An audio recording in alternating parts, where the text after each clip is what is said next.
principio, muchísimas gracias por estar acá, por escucharnos. Nos corresponde hacer un conversatorio sobre el sector, como bien lo dijo Celso, transformador. Vamos a tener un excelente panel acá. Y como siempre, las preguntas van a estar orientadas a la parte positiva. Es decir, a cómo hemos logrado mantenernos, ya los problemas los sabemos, pero sí queremos saber cómo lo hemos resuelto en las diferentes cámaras que ustedes representan y que nos den la esperanza y para que todos los que estén acá vean cómo es posible que nosotros mantengamos lo que son las industrias de pie a pesar de todas las vicisitudes. Y como siempre hemos dicho, el sector industrial creció, es posible mantener este crecimiento en el tiempo y con las condiciones que tenemos a nivel tecnológico, sí es factible poder competir con el resto del mundo. Y sobre todo ahora con nuestro vecino colombiano y amigos y hermanos de Colombia con la apertura de la frontera. Le voy a ceder la palabra a Juvenal para que dé una pequeña introducción y después comenzamos con las preguntas. Vamos a hacer una a cada uno de manera tal de que lleguemos a todos intercalados y después le hacemos la segunda tanda para llegar a las preguntas correspondientes. Adelante, Juvenal. Gracias, paisano. Bueno, buenas tardes a todos. La verdad que tenemos el honor y el orgullo de compartir 5 líderes de diferentes sectores que vamos a tratar de ver cómo vienen canalizando y dándole soporte a sus respectivos afiliados y enfrentando las circunstancias que cada uno en sus respectivas entidades federales, a excepción de Tito, que tiene la responsabilidad nacional, y del compañero de la Cámara de Licores, ir avanzando. En el sector transformador, bueno, Luigi, que representa a la mayoría de los sectores, en el caso mío represento alimentos. Y nosotros siempre, Celso se le ocurrió aquí ahorita, verbalizar, que siempre vemos el sector manufacturero del lado de los alimentos como un gran sistema alimentario, donde el esfuerzo de los hombres y mujeres del campo que logran producir las ofertas requeridas por el sector transformador para convertirlas en alimentos procesados que luego van al anaquel donde el sector comercio la coloca para que el consumidor masivo poblacional pueda accesar y tener la disponibilidad de los mismos para satisfacer una necesidad primigenia del ser humano como es la alimentación. Obviamente que de los sectores, el nuestro vivió circunstancias duras y difíciles. Ramón en este momento hablaba del control de los precios. Nosotros tuvimos control de precios desde el 2002 hasta el 2019. Y nunca hablamos de precio, hablamos de costo. Pero los costos se pulverizaban, al igual que los precios, en una economía hiperinflacionaria.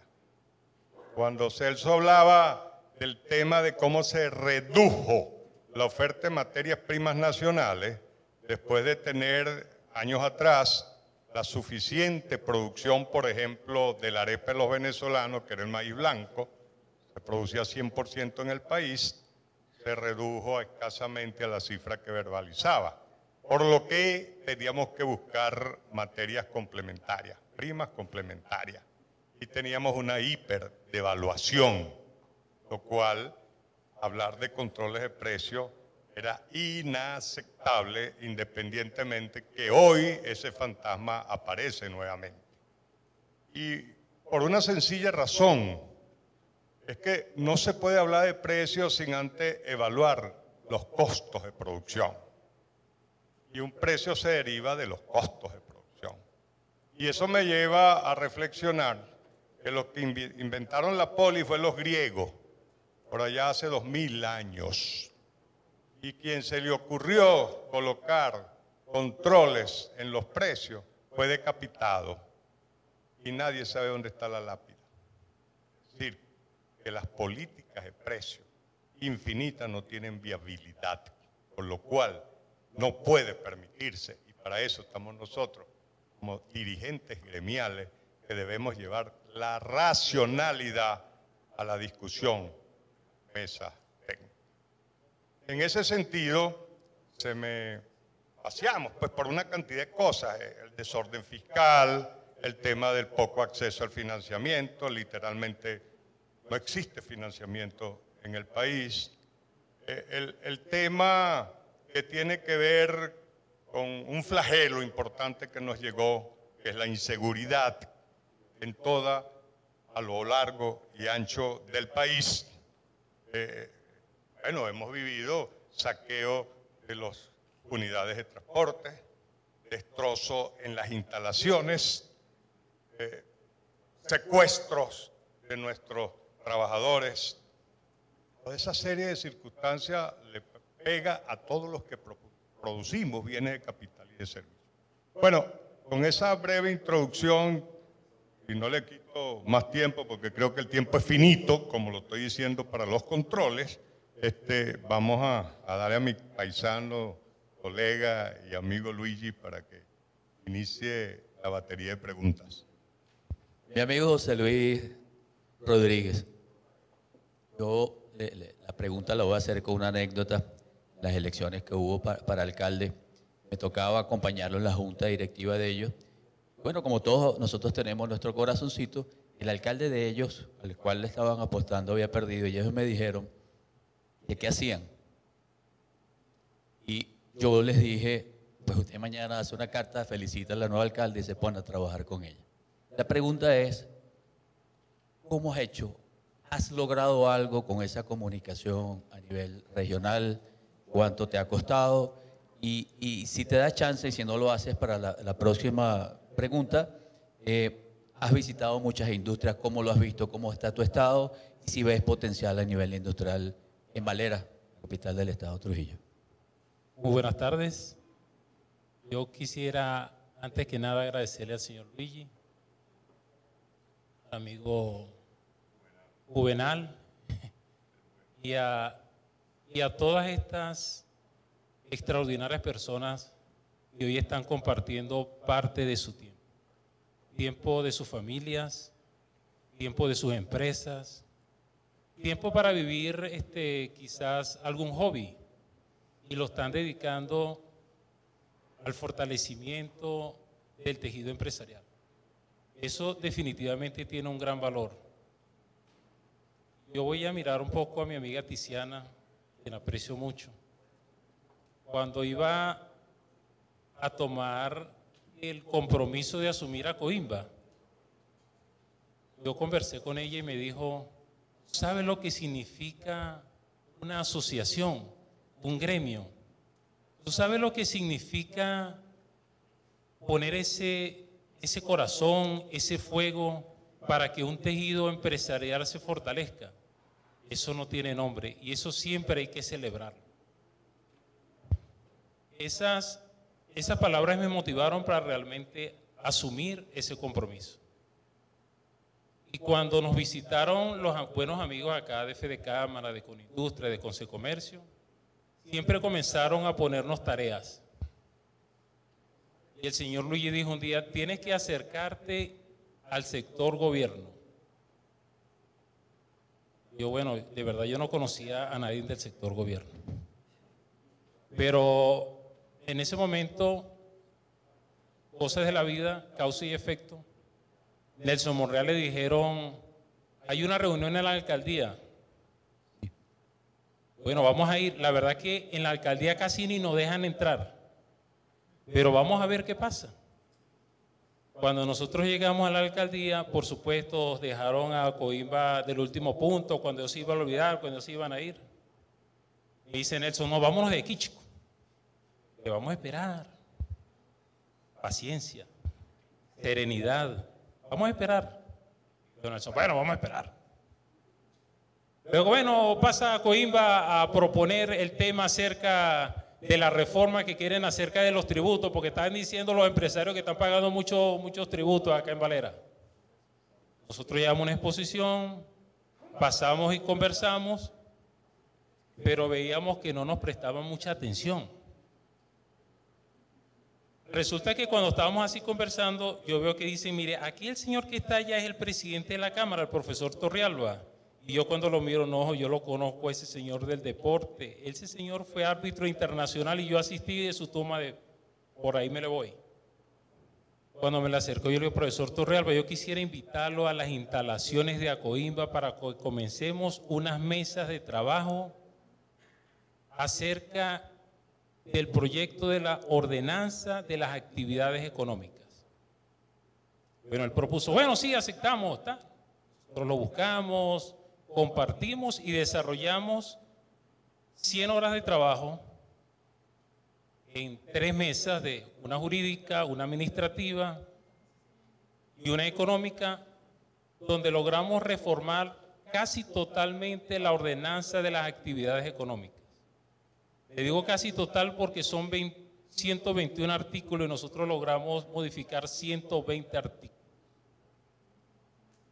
Nosotros con esto conseguimos que las tasas que estaban muy altas, 2.5, 3 puntos, lograran, después que ellos hicieron otra modificación, unas mantenerte en 0.20, por ejemplo, tasas con respecto al sector educativo que están en 0.25 se llevaron a 0, tasas de la bomba se eliminaron, el sector farmacia que le habían puesto en 0.8 se llevó al 0.3, pero esto fue un trabajo de acercamiento, esto fue un trabajo de reconocimiento del otro, de saber que esa es la alcaldesa que nosotros tenemos, de saber que ese es el gobernador que nos tocó, pero de que ellos sepan que nosotros somos los empresarios que queremos contribuir a las arcas del municipio.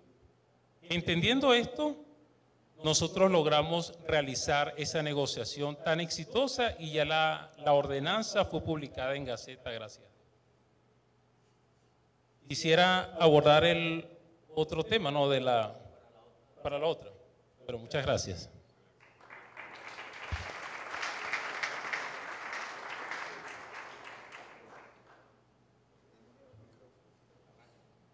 Y tú tienes la responsabilidad, nada más y nada menos, de dirigir desde el punto de vista gremial y darle soporte a la industria farmacéutica. Como todos saben, vivimos una pandemia compleja que afectó todos los medios de producción en el mundo.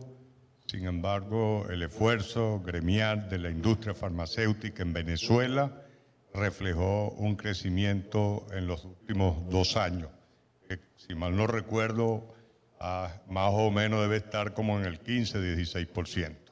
Eso de alguna manera refleja la importancia en el manejo de algo fundamental para la salud de los seres humanos, como es todo el tema de medicamentos. Venezuela tiene excelentes instalaciones para producir los fármacos que la población venezolana requiere.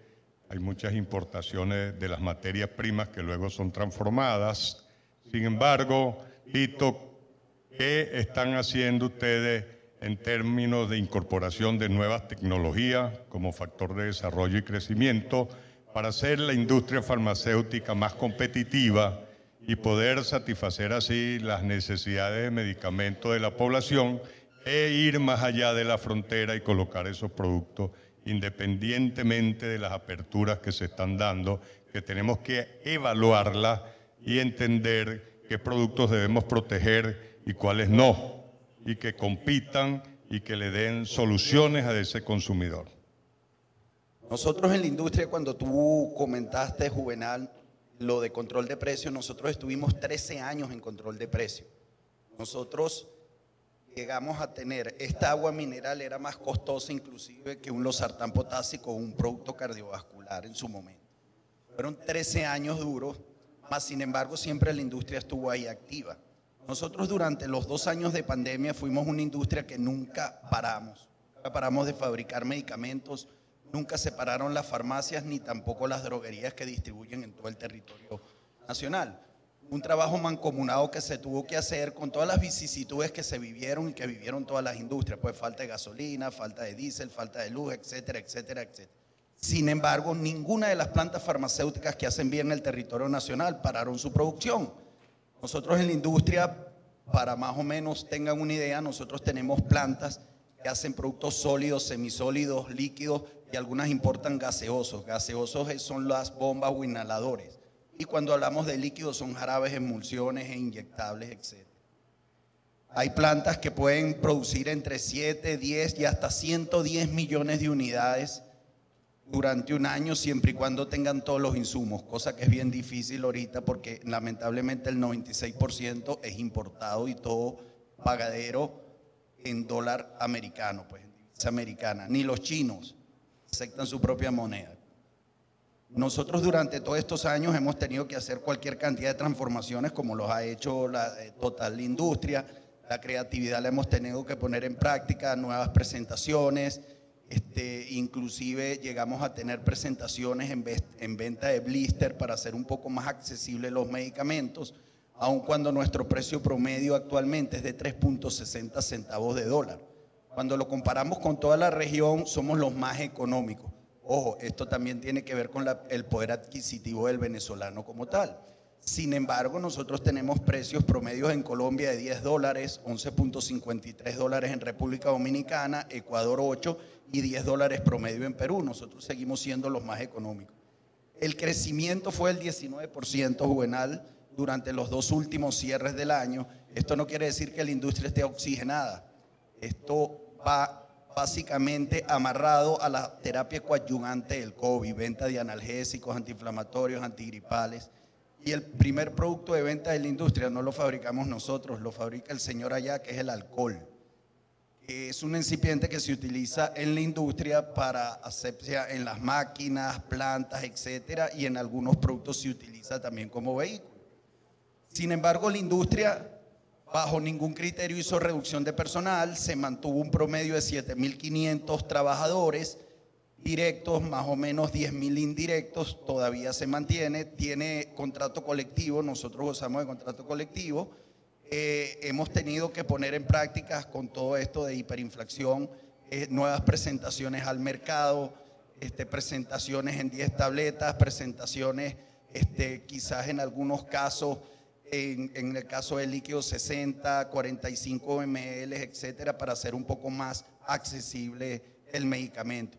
Por las cámaras, mantener siempre la constante comunicación con todos los entes gubernamentales que hacen vida en el sector, ya sea Ministerio de Comercio, Contraloría Sanitaria, Ministerio de Sanidad, Ministerio de Industria y Comercio, etcétera.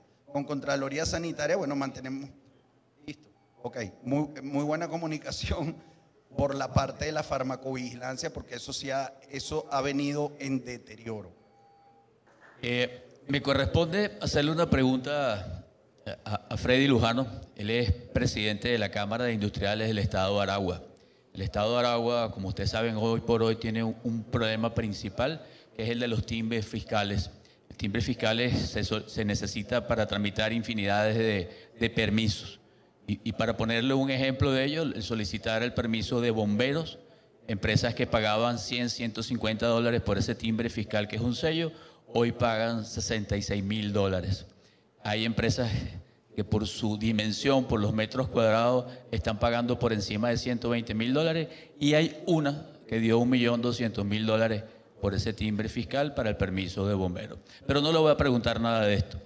Yo lo que le quiero preguntar es, a pesar de todo, Freddy, y para que la gente que está acá nos escuche en tu estado, un estado de por sí industrial, y tienes empresas que yo he visitado y son altamente tecnificadas, pero hay otras que no. La pregunta es, ¿tú crees que se puedan mantener? ¿Crees que sean competitivas a pesar de todo? ¿Qué aprecias y qué nos puedes decir de ello? Gracias, Luigi. Bueno, gracias a todos. Fíjate, podemos ser competitivos. Yo creo que el enfoque es, estamos obligados a hacerlos. Es decir, en los últimos 10 años tal vez, hemos estado en un nivel de experimentar la resiliencia, de sobrevivir y bueno, llega el momento de pasar a la competitividad. Evidentemente es difícil con la voracidad fiscal que tenemos en el Estado, sumamente difícil.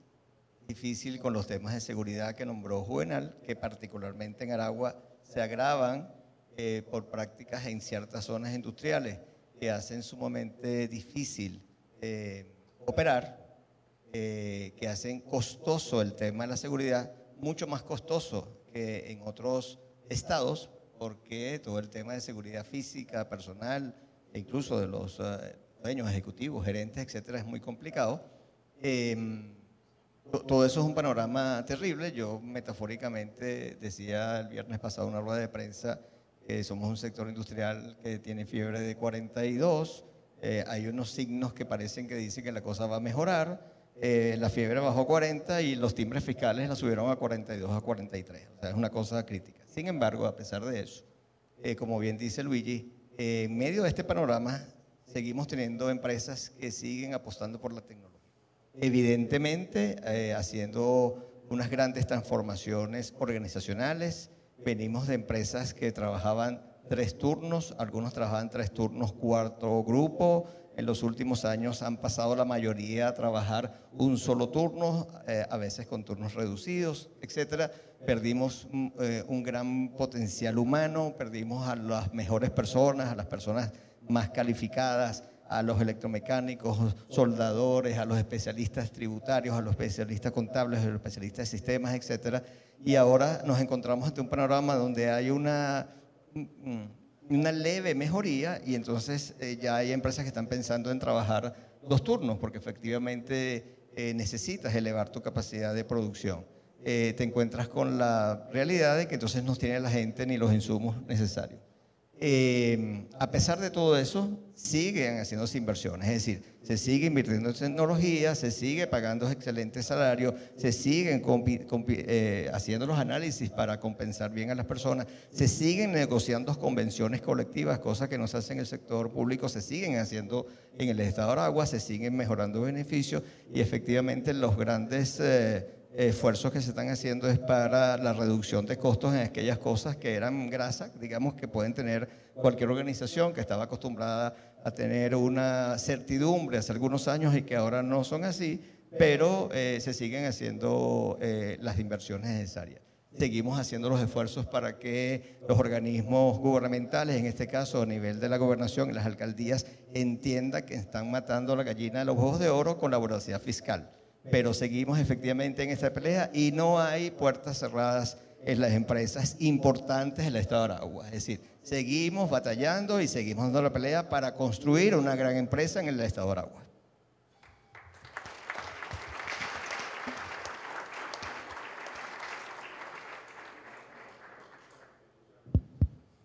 Héctor, entiendo que estás en Yaracuy si puede. Bueno, Yaracuy puede de todo porque ahí está María Leonza. Y si no puede, vamos allá donde está la princesa María Leonza. Yaracuy es un estado pequeño, secundado por muy cerca de Carabobo, muy cerca de Lara. Sin embargo, tiene industrias en Urachiche, en la zona de Salón, en la zona donde están los centrales azucareros, excelentes tierras. Puede desarrollar no solamente el área que está hecho acá en cañicultura, sino también la ganadería, las frutas y una cantidad de potencialidades que tiene el Estado en otras actividades como alfarería, etcétera. Ahora, como Yaracuy sí puede, ¿qué están haciendo ustedes desde Yaracuy sí puede para darle apoyo a las empresas que están desarrollando sus mayores esfuerzos en la zona para disminuir de alguna manera el impacto ambiental, para que esas empresas, a través de la investigación y desarrollo e innovación, porque tienen el CIEPE en San Felipe, se pueden apoyar y permitir enfrentar los nuevos retos que nos vienen y que esos productos vayan más allá de la frontera? La cantidad de frutas que se pueden producir en San Felipe. Ahí tenemos nosotros la empresa Nina, que se conoce como Mamá Nina, que hace excelentes productos que pueden estar en el mercado internacional. Sin embargo, de Veroy para acá viene migrando una banda que la llaman Mimosín. El mimosín lo conocemos nosotros porque suaviza la ropa. Ahora, yo no sé qué está haciendo ustedes, como en Yaracuy sí puede, para frenar todas estas adversidades y que esas empresas sí continúen produciendo bienes de capital y servicios. Bueno, Buenas tardes. Lo primero que quiero hacer antes de entrar en la materia es a mi presidente y jefe de Consecomercio que está tocando un rol de industrial, ¿no? En Yaracuy, en efecto, también hay industrias. Hay industrias sin comercio y viceversa.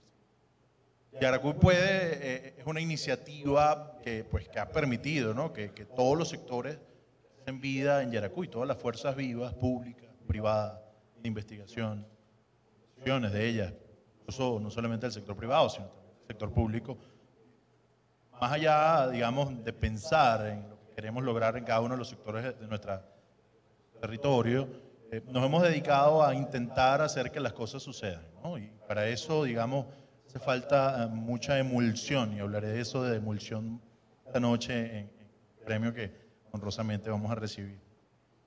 Juvenal, Yaracuy es un territorio, como lo decía, es pequeño, son 7.500 kilómetros cuadrados, pero tiene importantes ejes de transformación agroindustrial.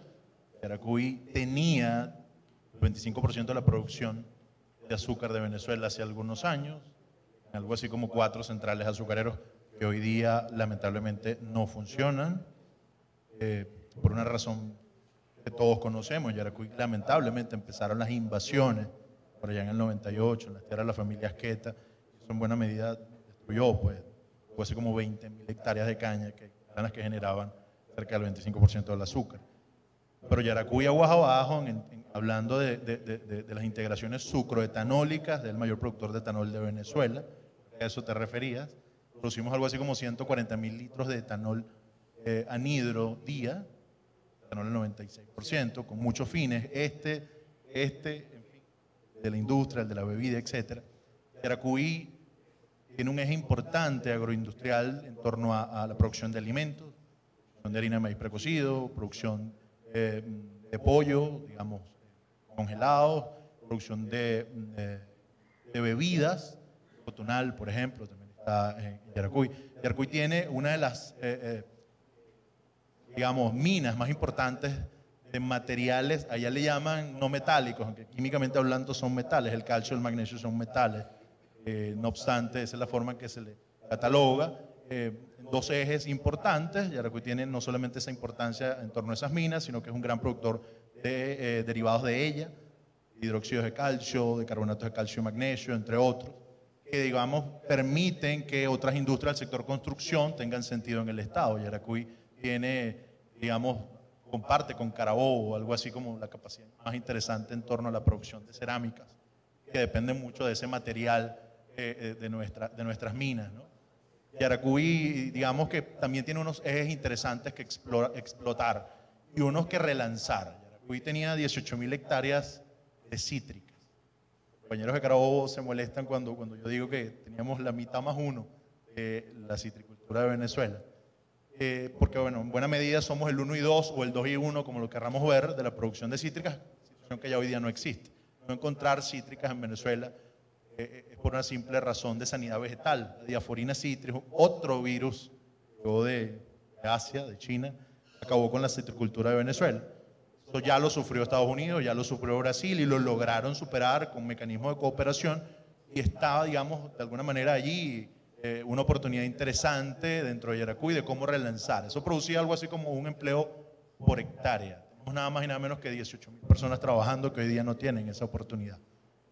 Eso permitía que industrias de extracción de concentrados de fruta en Yaracuy, de alguna manera, que teníamos, digamos, la mayor capacidad de producción de concentrados de fruta, no solamente de mermeladas, como un ejemplo exitosísimo de Yaracuy, que está en Nirgua, incluso mermeladas en aerolíneas japonesas eran hechas en Nirgua, en Yaracuy. Pero eso es hoy día una realidad que tenemos que relanzar, digamos, entendiendo, digamos, el nuevo contexto energético, el nuevo contexto, digamos, de revoluciones industriales que estamos pues viviendo. Yaracuy tiene alternativas interesantes en torno a la extracción de aceites de aguacate, tiene alternativas interesantes en torno a la industria maderera, tenemos 2 polos de producción de muebles, algo así como los ejes del centro del país. Bueno, Yaracuy tiene 2, que de nada sirve que en buena medida se exporte, como que se viene exportando en Venezuela madera en forma de rolos, puesto que el país gana menos. La complejidad de nuestra economía, digamos, debemos aumentarla, y eso es solamente por la vía de involucrar tecnología. meter dentro de ello todos los actores de industria que sea capaz de transformar esos rolos de madera, digamos, o madera bruta, en tablas, y las tablas, digamos, en muebles a través de las asociaciones de cooperadores de producción de muebles. En Yaracuy hemos hecho un esfuerzo interesante en todos esos sectores. Hoy día estamos, digamos, incorporando, por ejemplo, incluso un esquema de economía circular y todo en esta onda ambientalista, todo lo excedente del subproducto de vinaza. Yaracuy se producen algo así como 2 millones de litros al día de vinaza, 14 veces la producción de etanol, en la introducción para la nutrición de forrajes que benefician a los productores, digamos, de ganadería local. Esa iniciativa, la iniciativa, digamos, de aguacateros que también estamos impulsando con estudios locales en nuestras plataformas de investigación, CIEPE, DANAC y Fundacaña, nos están permitiendo, digamos, empezar a hacer investigaciones que permitan derivar en extracción de aceites, de aguacates y tener productos, digamos, de exportación de mayor valor. Todo lo que puede. El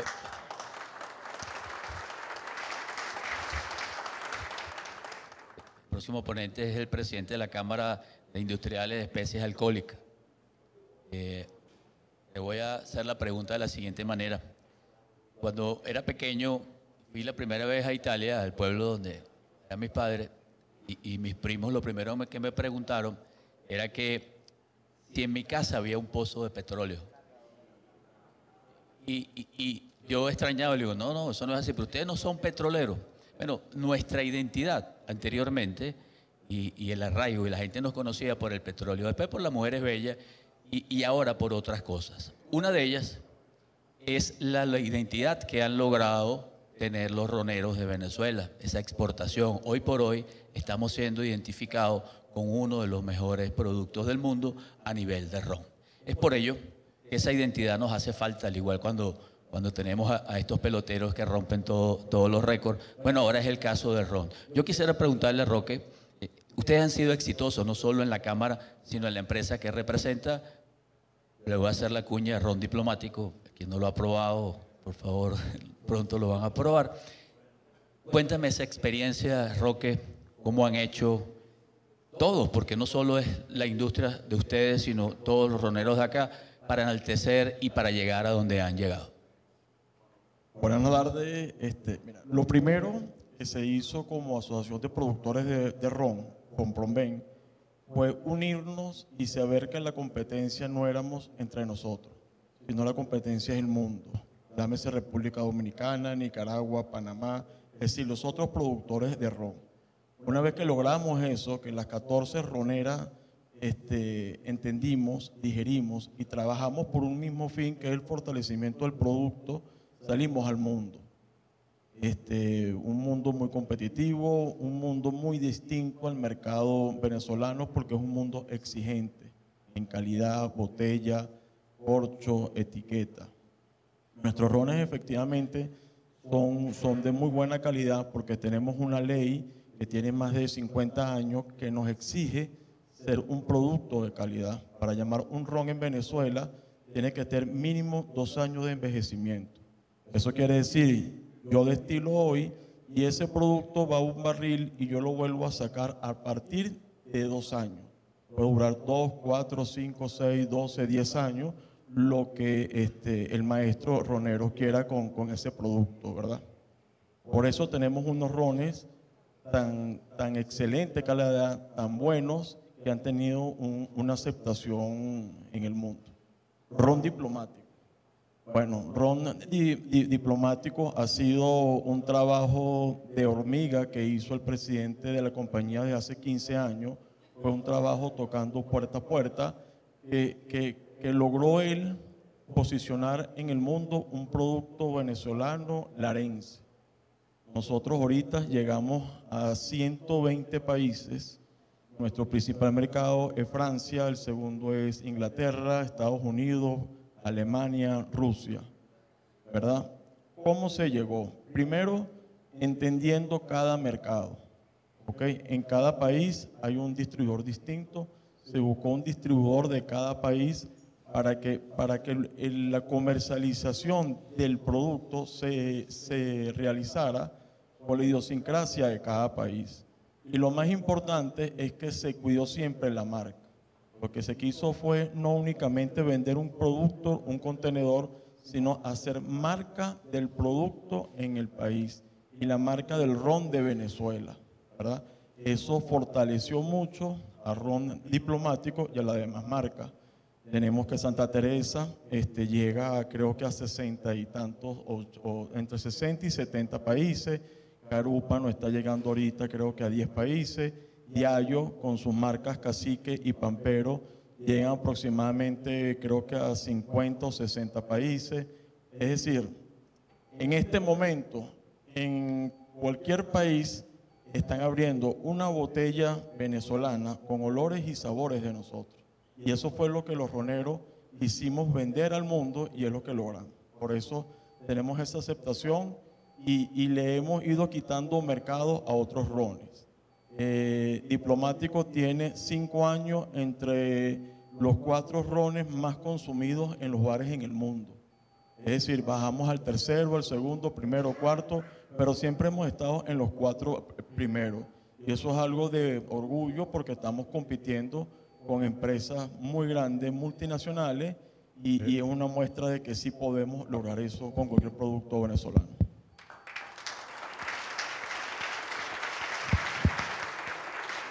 Muy bien. Le corresponde a José.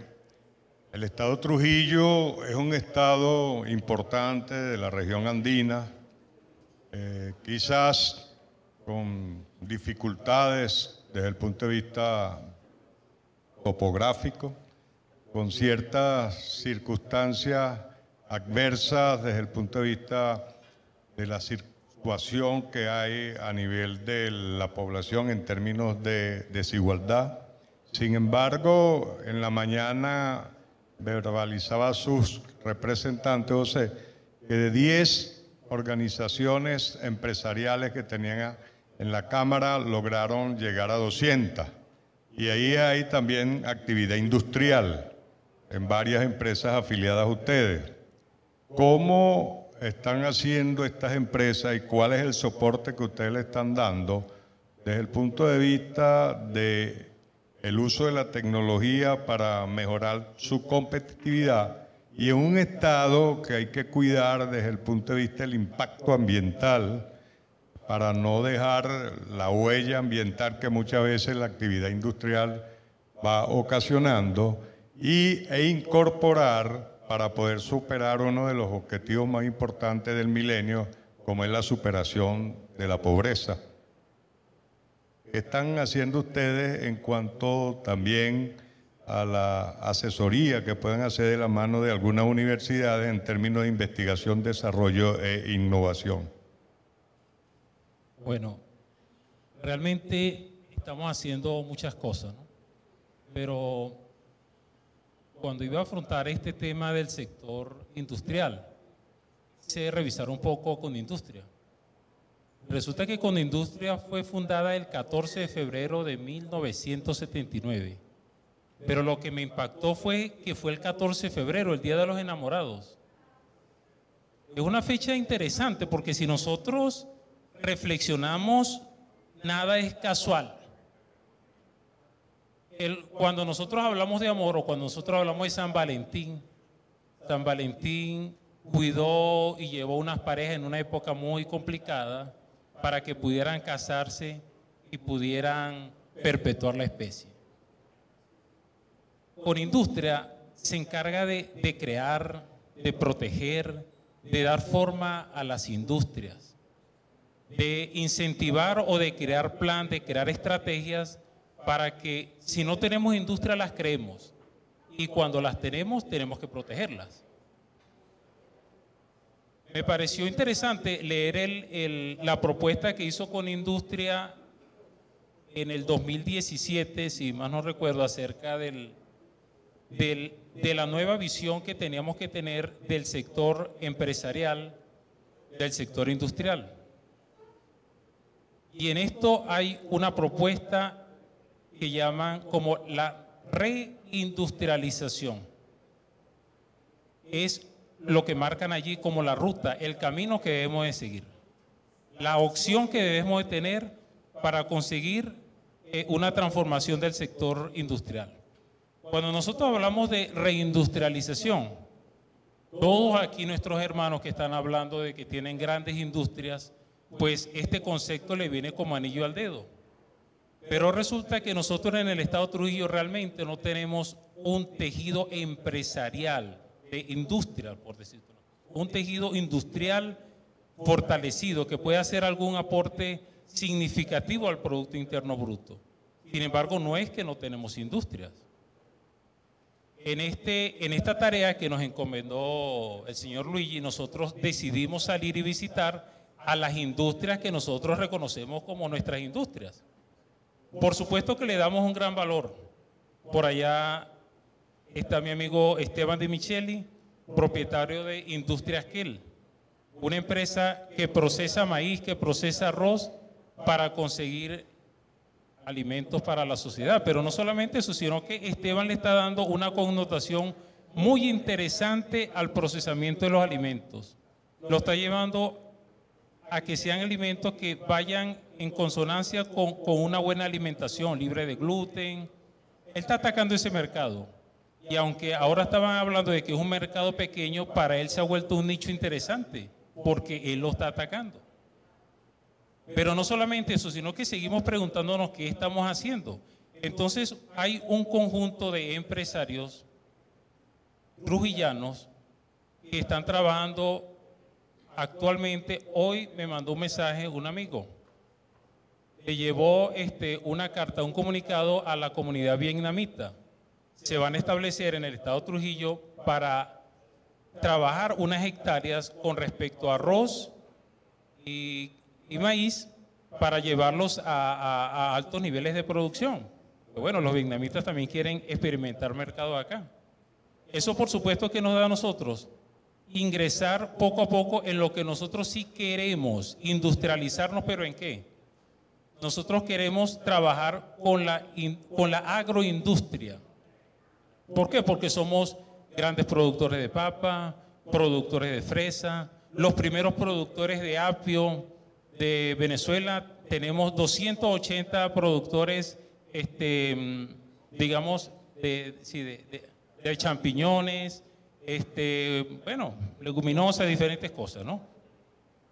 ¿Qué queremos nosotros? Darle un valor agregado a nuestra producción. Nosotros prácticamente estamos en un sector, como podríamos decir, en un gran estadio, que es el estadio de la producción de las materias primas, por decirte una cosa. Nosotros queremos dar un salto, ingresar al proceso industrial, pero a través de la agroindustria, de procesar todo esto. Nosotros tenemos potencialidades con respecto a la salida al mar por el puerto de La Ceiba.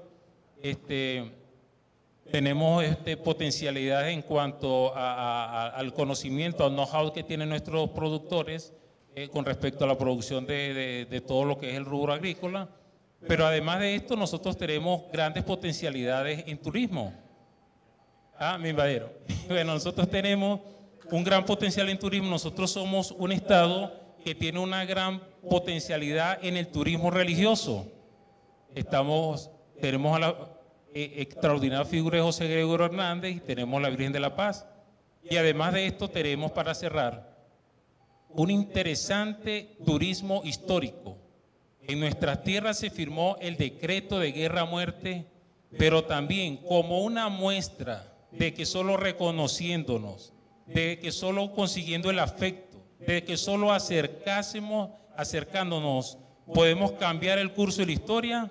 El general Bolívar y el general Morillo se dieron un abrazo en la tierra donde nació mi padre, Santa Ana. Muchísimas gracias. Sí. Aló. Gracias, José Luis. Aquí estando en el estado Mérida, ahora con Tito López, no sé si está acá Guillermo Valeri, presidente del laboratorio Palmorca. Salió. Bueno, valga la cuña, está Tada Fox, pueden adquirir acá, un producto hecho acá en Mérida, con mucho orgullo. Tito, en relación a los laboratorios que hay acá, si a nivel de permisología y eliminación de aranceles, se eliminasen todos los aranceles que existen, o más bien se les colocasen o se eliminara la exoneración. Quise decir, nosotros estamos en capacidad de elaborar esos productos acá en nuestro país. ¿Qué tan lejos estamos de ellos? A pesar de que se han ido muchas transnacionales, es decir, con las inversiones que se están haciendo en los laboratorios en la actualidad, ¿podemos hacer muchos de esos medicamentos? Mira, fíjate, una pregunta, yo decirte ahorita con toda responsabilidad y ética que nosotros podemos cubrir el 100% de la demanda de medicamentos sería antiético. Te explico por qué. En Venezuela no existe plantas de hormonales, ni para fabricación de productos para enfermedades catastróficas, lamentablemente. Cáncer, sida, lupus, etcétera. Solamente algunas terapias coadyuvantes, ¿no? Nosotros tenemos, vuelvo y repito, plantas que pueden hacer sólidos, semisólidos y algunos inyectables. Inclusive tenemos plantas para fabricar antibióticos. Los antibióticos son altamente contaminantes y los tienes que fabricar aparte. Al igual que hacer una planta de hormonales en el país cuesta muchísimo dinero y tiene que estar más o menos 20 kilómetros aislada a cualquier población porque contamina como tal, ¿no? Pero plantas suficientes tenemos para cubrir un 60-70% de la demanda, fíjate. En el año 2014, quien mandaba en el mercado farmacéutico, que tenía la mayor participación, eran las transnacionales. Era 60% consumo de medicamentos de empresas transnacionales y 40% de empresas nacionales. Al retirarse las empresas transnacionales, entró en juego las empresas nacionales con mayor responsabilidad porque tuvimos que empezar a importar productos terminados también para poder cubrir la demanda. Nosotros la pasamos negra porque inclusive teníamos hasta 75% de desabastecimiento en el mercado y eso lo vivimos. En el 2014 nosotros llegamos a colocar 714 millones de unidades en el mercado. Nosotros teníamos per cápita entre 20 a 22 unidades por individuo. Y en el año 2019 apenas teníamos 113 millones de unidades. En 6 años cayó 75%. ¿Okay? Tuvimos que irnos reactivando la industria nacional, empezar a importar productos, empezar a ampliar las plantas y empezar a poner turnos nocturnos aparte del diurno. Y tuvimos que acelerar producción en muchos medicamentos. Hoy en día la participación de las transnacionales en el mercado es de 1.26%, prácticamente nula. La última planta que quedaba era la de Pfizer con el Atamel y fue negociada con laboratorios Calos. O sea, eso quiere decir que todavía falta mucho tiempo para que las transnacionales farmacéuticas vuelvan al país. Pero sin embargo, nosotros tenemos buena tecnología en nuestras plantas, tenemos capacidad de producción. Hoy día está 50% producción nacional, 50% importación. Evidentemente que la exoneración de aranceles, de impuestos, va en detrimento de la producción nacional porque es más económico comprar un producto importado que fabricado en Venezuela por cuestiones de contrato colectivo y mano de obra. Pero hoy día, gracias a Dios, se han estado haciendo algunas modificaciones a través del Ministerio de Industria y se está apoyando más hacia la producción nacional. Gracias.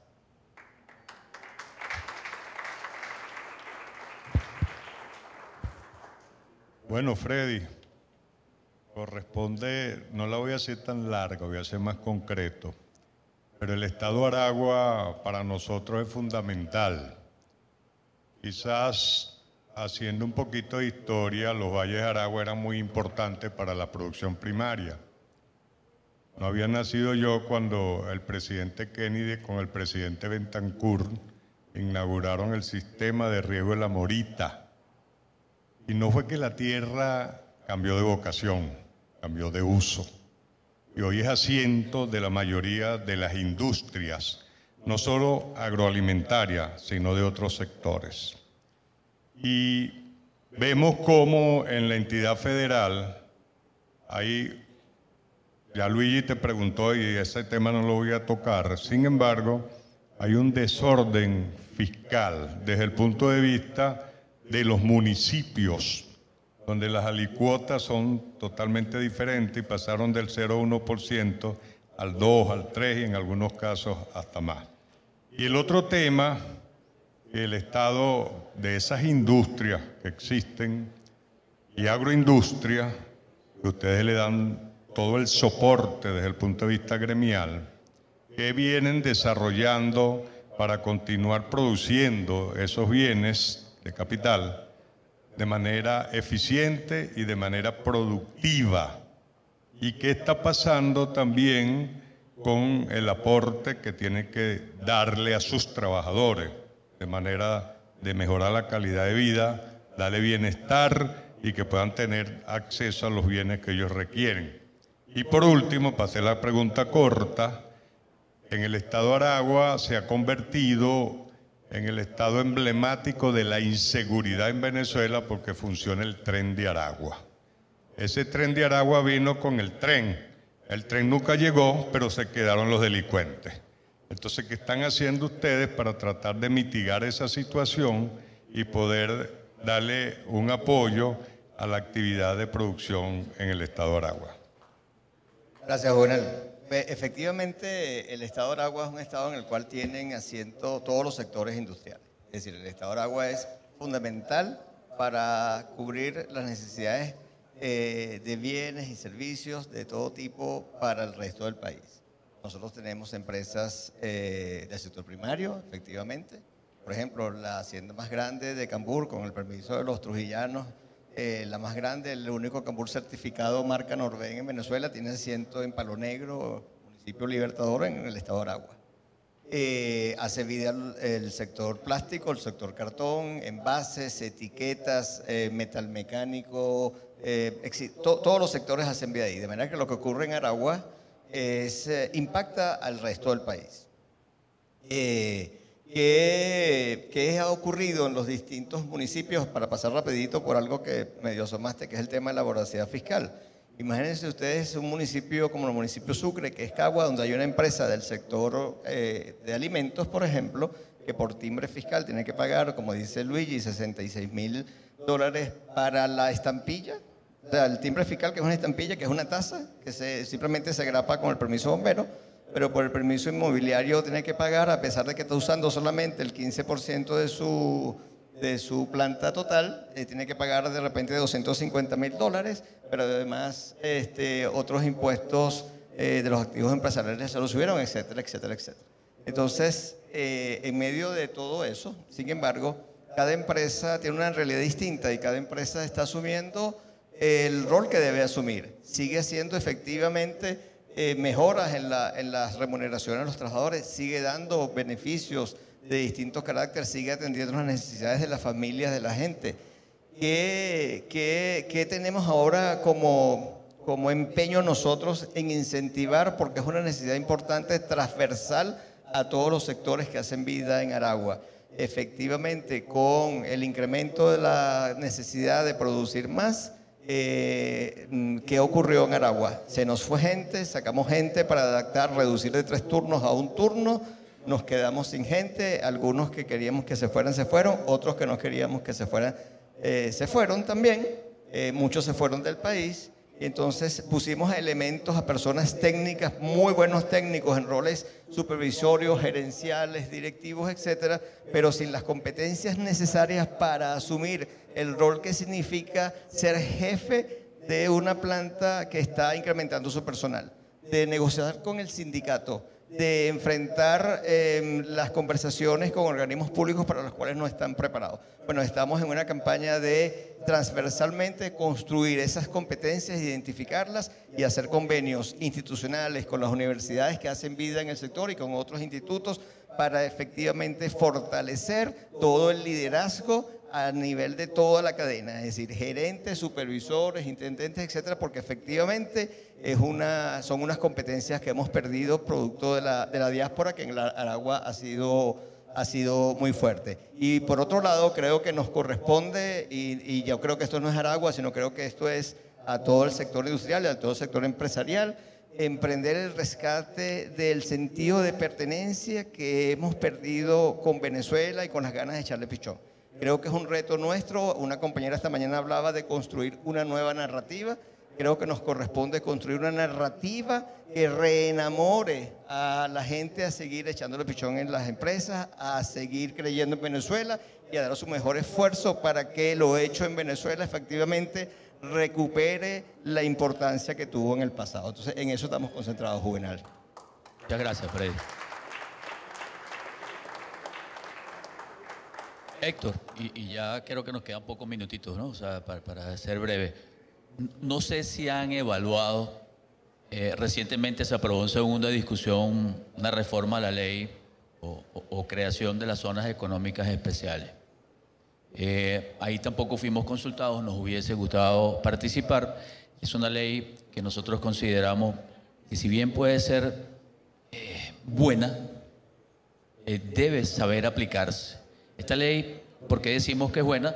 Porque en teoría ella va a favorecer la institución, la inversión, no solo de las inversiones nacionales, sino internacionales, pero también tratando de utilizar los valores o las características importantes que tenga cada región. No son en todas las proyecciones, pero hay muchas zonas que sí, ese potencial puede ser utilizado con las zonas económicas especiales. ¿Ustedes han evaluado ello? ¿Tú crees que en Yaracuy puede existir la posibilidad de crear una zona económica especial y que favorezca, por supuesto, a la industria y que motive a la inversión tanto nacional de la región, así como inversiones del resto del país? Obviamente, sí creo que es posible. Lo hemos venido discutiendo y trabajando.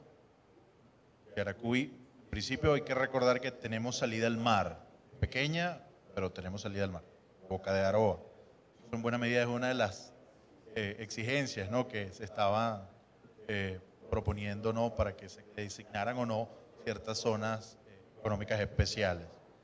Luego es fundamental que exista, digamos, un parque quizás de transformación de materias primas, un poco como para que ésta se pueda beneficiar, transformar estos commodities, digamos, en productos de mayor valor y beneficiar procesos de exportación o incluso también de importación. Yaracuy, a comienzos de milenio, creamos un proyecto que estuvo prácticamente así de ser una verdad. Chivacoa, el eje industrial más importante que tiene el Estado, tenía ya todo un proyecto incluso por firmar prácticamente por el presidente de la República para la creación de un puerto seco que luego al final no sucedió. Pero el estudio, la factibilidad, digamos, la necesidad, puesto que hay amplia capacidad industrial en nuestro Estado, lo ameritaba, al final no se logró. Estamos en este momento a través de esta plataforma de discusión público-privada, se llama Yaracuy Puede, produciendo nuevamente, como quien dice, todos los documentos o todas las mejores cartas que tenemos y las fortalezas, exponerlas para defenderlas bien y que eventualmente sea una decisión positiva para nuestro Estado, que eso en buena medida apalanque el desarrollo industrial local, eso a su vez agua abajo repercuta positivamente en lo social y en el bienestar que necesita la región.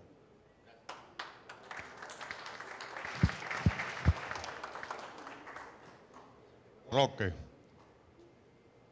a veces pienso mucho en el tema de la producción de ron en Venezuela y otras especies alcohólicas. Y lo veo, Cheo, desde allá de los productores de caña, que son los que hacen posible que lleguen esas mieles a las 13 casas roneras que tiene Venezuela y que hacen posible la marca del ron venezolano en el mundo.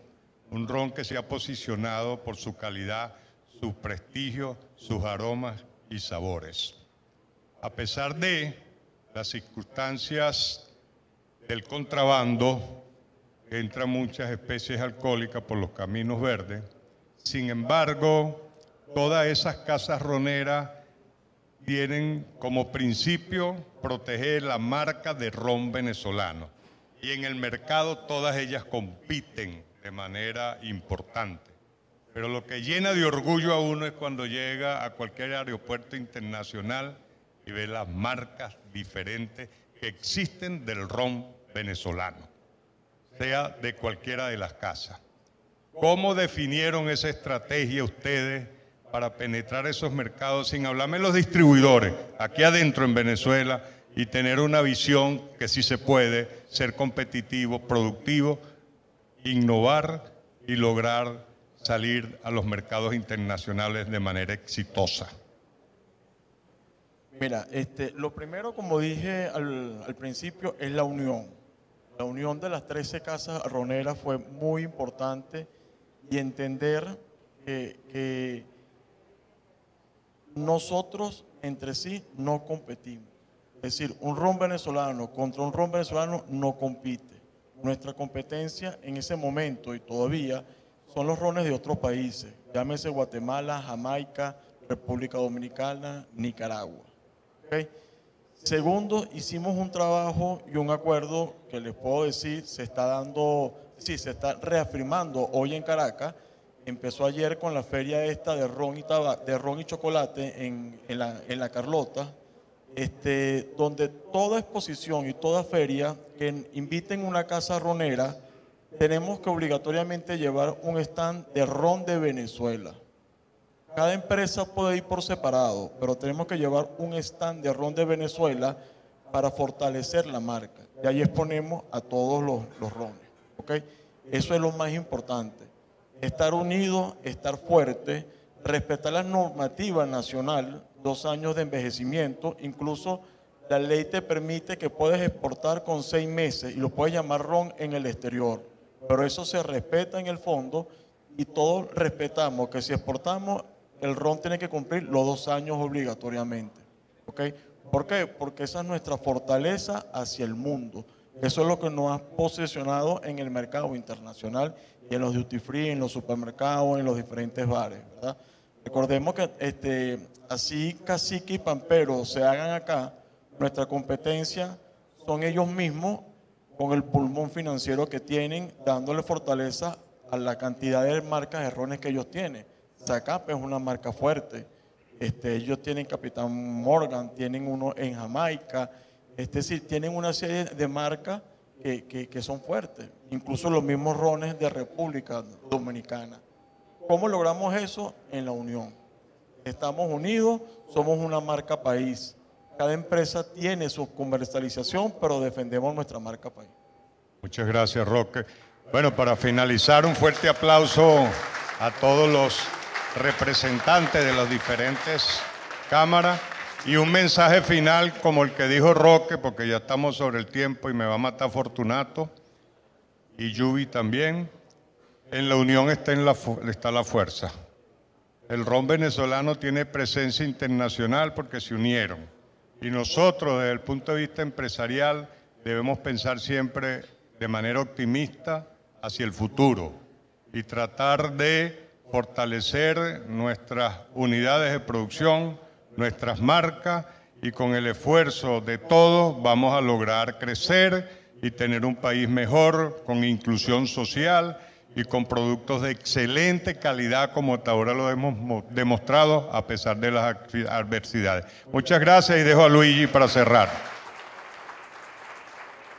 Muchísimas gracias. Espero que este conversatorio nos haya alentado y es una demostración de que estos caballeros que están acá y todo lo que dicen de que sí podemos seguir produciendo en el país a pesar de todas las adversidades, sí somos competitivos aún cuando todo está en contra y que sí vamos a mejorar, sí vamos a seguir creciendo. Este es un ejemplo de lo que es Venezuela y, como decimos nosotros en Conindustria, un país es tan fuerte como sus industrias. Muchas gracias.